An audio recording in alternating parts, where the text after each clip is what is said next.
My name is Renee. I have 2 children. They're twins, Kian and Kyra.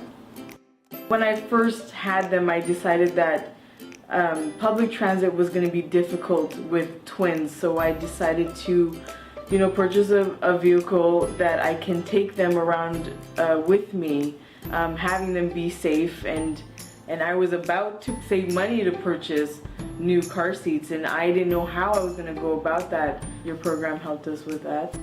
I got 2 car seats. They're transitions, so it grows with the children, so that'll save me an extra $100 or a couple $100 in the future. It's a difficult thing to raise children on your own, especially financially.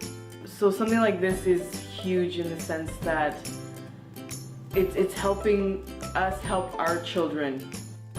Thank you very much.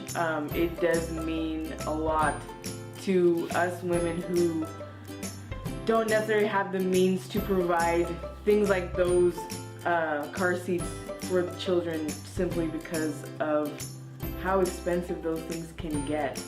Thank you, United Way and BCAA.